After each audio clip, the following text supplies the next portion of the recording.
اعوذ باللہ من الشیطان الرجیم بسم اللہ الرحمن الرحیم ما اشہدتهم خلق السماوات والارض ولا خلق انفسهم وما كنت متخذ المضلین عضدا ويوم يقول نادوا شركائي الذين زعمتم فدعوهم فلم يستجيبوا لهم وجعلنا بينهم موبقا ورأى المجرمون النار فظنوا أنهم مواقعها ولم يجدوا عنها مصرفا۔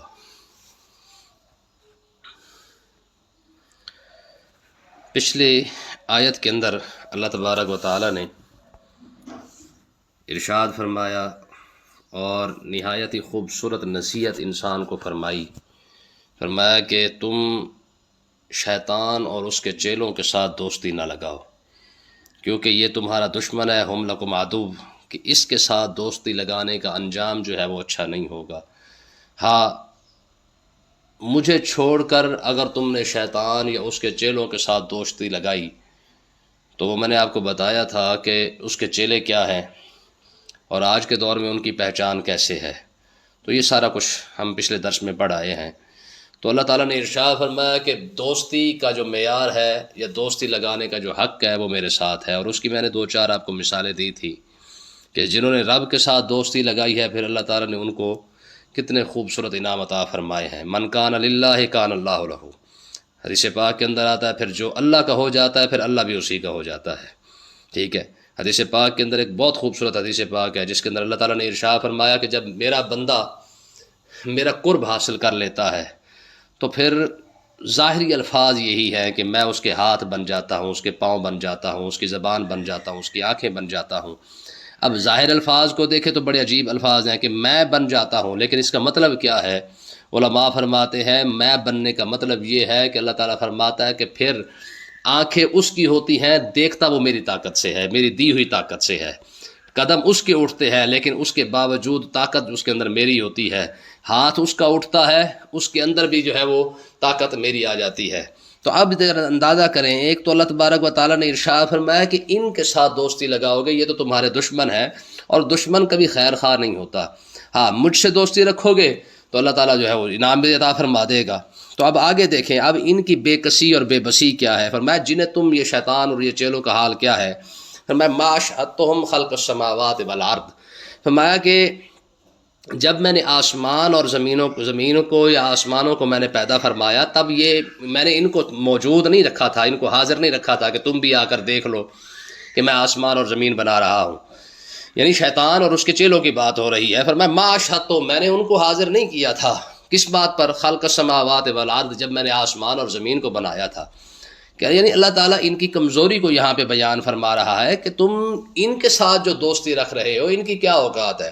میں کہ اس سے زیادہ قادر مطلق ذات تو میں ہوں، جب میں آسمان بنا رہا تھا، جب میں زمین بنا رہا تھا تب تو ان کا وجود بھی نہیں تھا، اور اگلے الفاظ بھی یہی ہے وَلَا خَلْقَ أَنفُسِهِمْ، میں جب میں نے خود انہی کو پیدا فرمایا تب بھی یہ موجود نہیں تھے، ان کو وجود میں نے دیا تو تب جا کر جو ہے وہ یہ سامنے آئے ہیں، وگرنہ اگر میں انہیں وجود ہی نہ عطا فرماتا تو پھر یہ ان کا کیا ہوتا؟ یہ تو کچھ نہ ہونے کے برابر تھے۔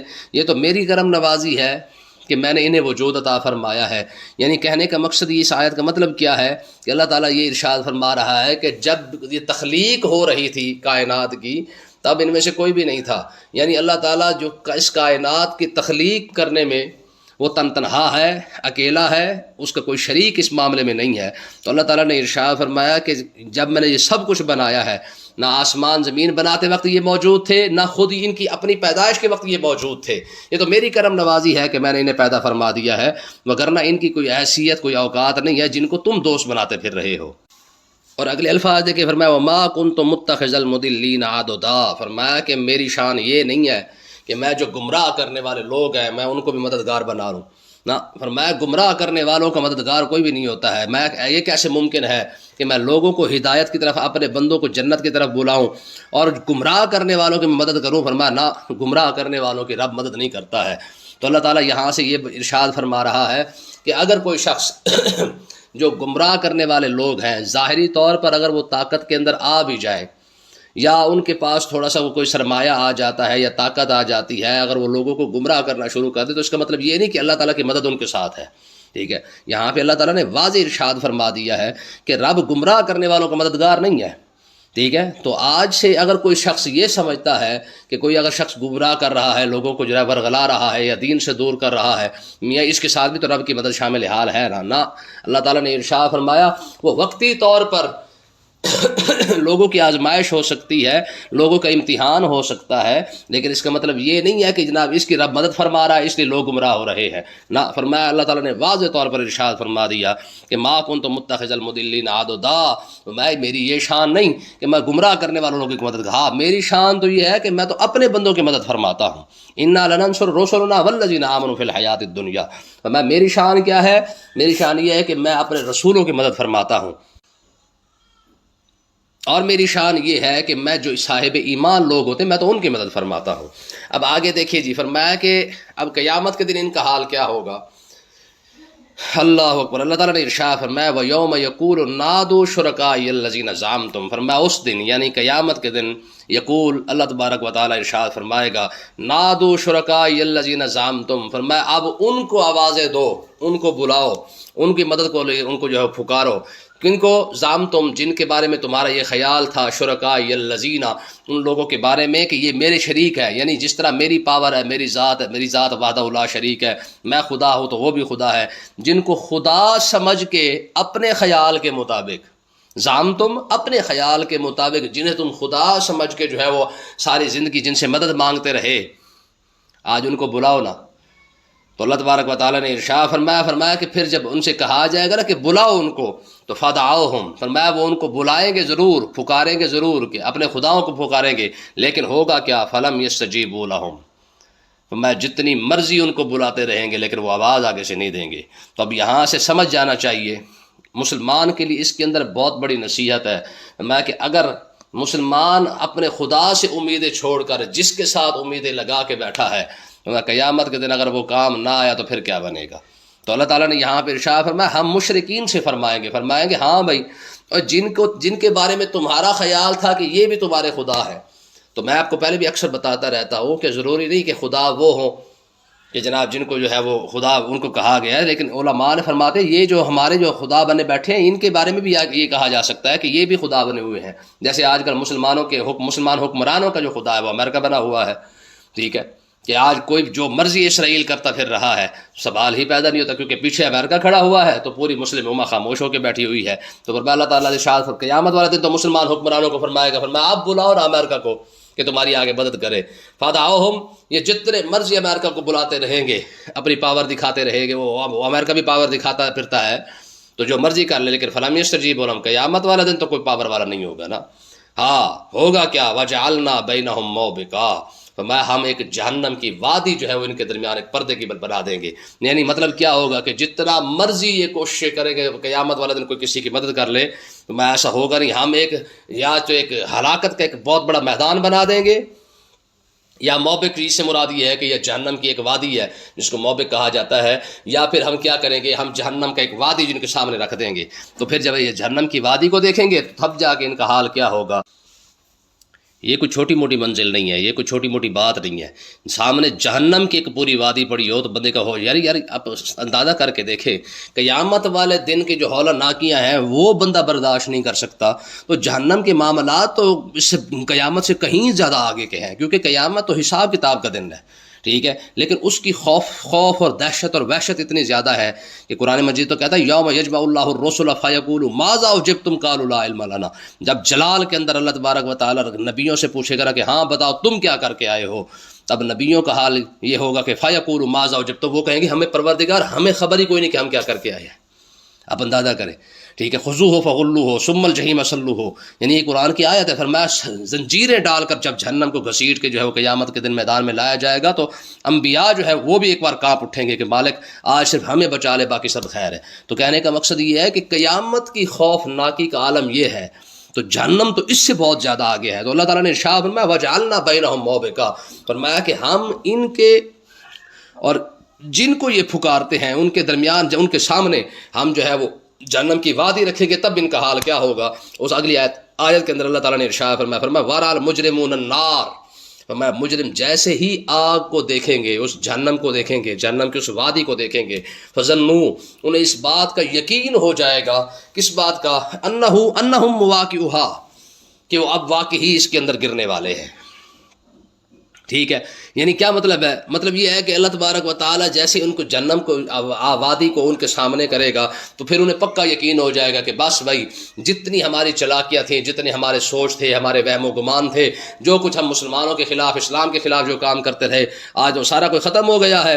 آج یہ آگ جو ہمارے سامنے آ چکی ہے، فضن انہیں یقین ہو جائے گا اس بات کا کہ انہم واقع، اب وہ بچتے ہی نہیں ہیں، اب وہ واقعی اس کے اندر گر جائیں گے. لیکن آگے اللہ تعالیٰ نے کیا ارشاد فرمایا؟ ولم یجدوا عنہا مصرفا، بھاگنے کا کوئی جگہ نہیں پائیں گے، پھرنے کی کوئی جگہ نہیں پائیں گے.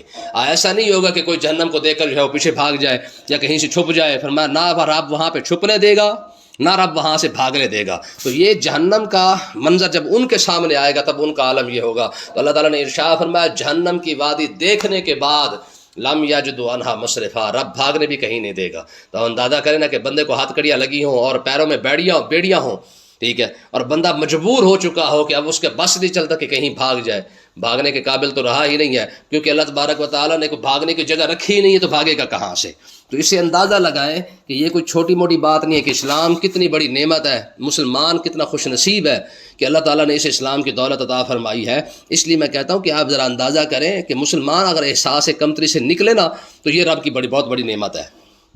ہاں، رب کی یہ بہت بڑی نعمت ہے کہ یار ہمارے پاس قبر کے اندر بخشش کے چانس موجود ہے، قیامت کے اندر بخشش کے چانس موجود ہے، اور اس کے بعد رب کی رحمت پر سب سے زیادہ بھروسہ ہے. یار آپ اندازہ کریں، ایک حدیث پاک بڑی خوبصورت ملتی ہے کہ قیامت والے دن ہوگا کیا؟ جب ہر بندہ، نیک بندہ جب سفارش کر لے گا، شفاعت کر لے گا، شفاعت کرنے کے بعد جب ہر کوئی شفاعت کرنے کے بعد اپنے اپنے بندے جنت کے اندر لے جائے گا تو اللہ تبارک و تعالیٰ آواز دے گا، فرمایا کوئی بچ تو نہیں گیا شفاعت کرنے والا، کوئی بچ تو نہیں گیا سفارش کرنے والا؟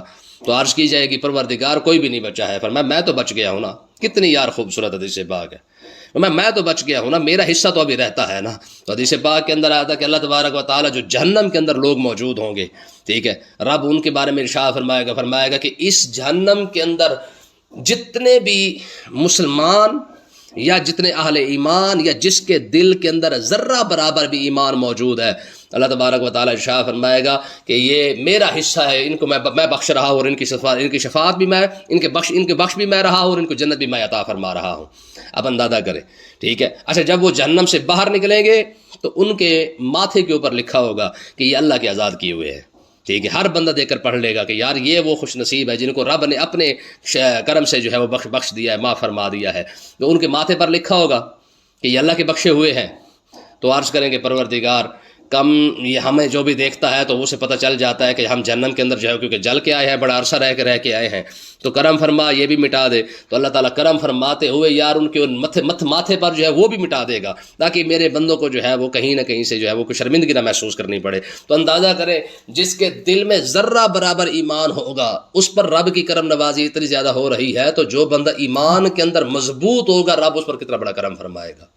تو اس لیے نا، ہاں، آج مسلمان کے لیے سب سے بڑی جو ضرورت ہے وہ یہ ہے کہ کم سے کم اور کچھ بھی نہ کرے، اپنے ایمان پر جو ہے وہ فخر تو محسوس کرے نا. خدا کی قسم، ہندو کو اپنے ہندو ہونے پر فخر ہے، ان کو اپنے گائے پر فخر ہے، یہودی کو فخر ہے، عیسائی کو فخر ہے. دنیا کے اندر جتنے مذاہب ہیں ان کو دیکھ لیں، وہ اپنے مذہب پر فخر کرتے پھرتے ہیں. واحد مسلمان جو احساس کمتری کا شکار ہے. حق بنتا ہے کہ مسلمان اپنا سینہ چوڑا کر کے تو بتائے نا کہ یار میں بھی مسلمان ہوں، اور الحمدللہ واقعی اللہ کے فضل سے ہم مسلمان ہیں. ہماری کتاب کو دیکھ لیں، ہمارے قرآن کو دیکھ لیں، ہمارے نبی کو دیکھ لیں، اور کچھ بھی نہ صحیح ہماری تاریخ اٹھا کے دیکھ لیں. یہ کوئی چھوٹی موٹی بات ہے؟ آج مسلمان آگے احساس کمتری کا شکار ہوا ہے، وگرنہ 1400 سال کی تاریخ آپ اٹھا کے دیکھیں، مسلمان جب بھی اٹھا ہے سر اٹھا کے جیا ہے، جب بھی جیا ہے سر اٹھا کے جیتا رہا ہے. ٹھیک ہے، لوگ پوچھا کرتے تھے، کہتے یار یہ کون سے لوگ ہیں، یہ کس کو ماننے والے ہیں کہ یہ نہ کہیں سے ڈرتے ہیں نہ ان کے دل میں کوئی خوف آتا ہے. تو آگے مسلمان بتایا کرتے تھے کہ ہم اللہ اور اللہ کے رسول کے ماننے والے ہیں. اللہ پاک سمجھنے کی توفیق عطا فرمائے.